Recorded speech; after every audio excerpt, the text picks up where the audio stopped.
연방 요원들은 미국과 이란 이중 국적을 가지고 있는 이중 국적자를 체포를 했는데 그는 이란의 핵 및 군사시설에 미국산 장비를 공급한 혐의를 받고 있습니다. 미국의 대이란 제재를 위반했다는 것이죠. 연방 법무부는 캘리포니아주 뉴포크 코스트에 거주하고 있는 63세의 잠시드 고미라는 고미라는 사람을 체포했습니다. 국제 비상경제 권한법 위반 공모 혐의로 기소가 됐습니다. 이 혐의는 최대 20년의 연방 교도소형에 처해질 수 있는 범죄입니다. 법원 문서에 따르면 테헤란에 본사를 두고 있는 컴퓨터 네트워킹 회사인 파르다즈 라야네, 이 발음이 참 어렵네요.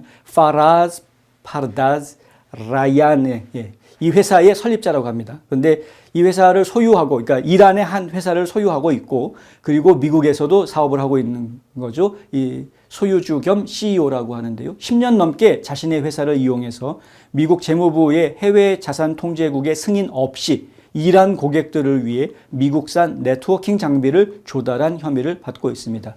이거 쉽게 생각하면 안 됩니다. 장사는 돈 버는 거니까 어차피 물건 파는 건데 이렇게 쉽게 생각하면 안 되는 거죠.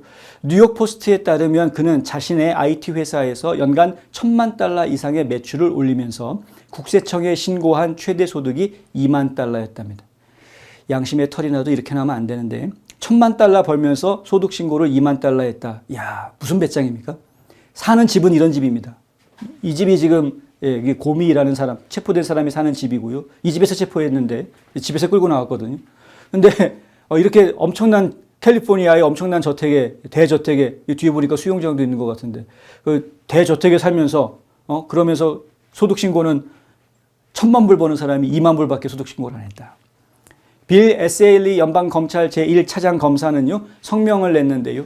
세계 최대 테러 지원국 중 하나와 거래하는 것을 금지하는 우리의 법은 반드시 시행되고 준수되어야 한다. 우리는 적절한 징역형을 구형하고 $3,500만 상당의 뉴포트 비치 저택을 포함한 그의 자산을 몰수함으로써 그에게 책임을 물을 것이다. 야, 이 집이 $3,500만 집이군요. 와우. 근데 이거 이번에 몰수한답니다.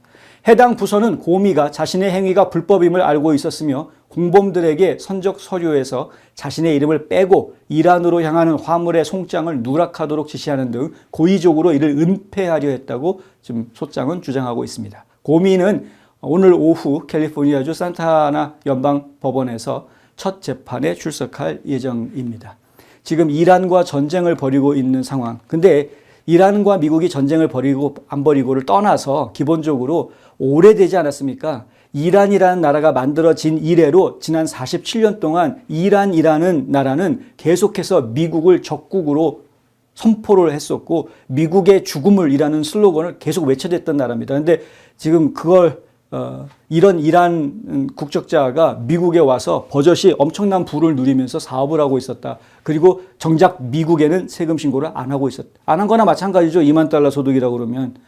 $20,000,000 소득 신고했다라고 하면 빤한 거 아닙니까? 그럼 뭐 오히려 세금 공제받고 어쩌고저쩌고 하면 아무것도 내는 게 없는 거죠. 오히려 텍스 리턴을 받았을지도 모를 일입니다. 어떻게 보면 황당하기 짝이 없는 이야기인데 말도 안 되는 이런 일들이 벌어지고 있는 게 지금 미국이었고 더군다나 캘리포니아다. 민주당 정치인들이 이끌고 있는 주들은 매우 잘못된 관용을 베풀었습니다. 그것은 관용이 아니고 그것은 사랑이 아닙니다. 오히려 세상을 힘들게 만들고 다른 사람들한테 민폐를 끼치는 행동을 조장하는 것뿐입니다. 근데 그러한 잘못들을 지금 민주당 정치인들이 계속 해왔기 때문에 거기에 화가 난 공화당 지지 국민들, 거기에 화가 난 보통 국민들이 트럼프에 열광을 했던 것이었고요. 지금의 현실이 벌어지고 있는 겁니다. 잘못된 방향으로 상당히 오랜 시간을 걸어왔던 미국을 다시 옳은 방향으로 돌리기에 충분한 시간이 아닙니다.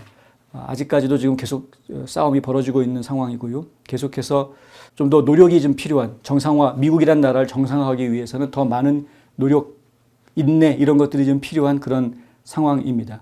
근데 이런 상황에서 한국을 바라보고 있으면은 마음이 좀 더 답답하죠. 왜냐하면 한국은 지금 미국이 여태까지 잘못 걸어온 길을 지금 가고 있는 것이 이제 보이고 있고요.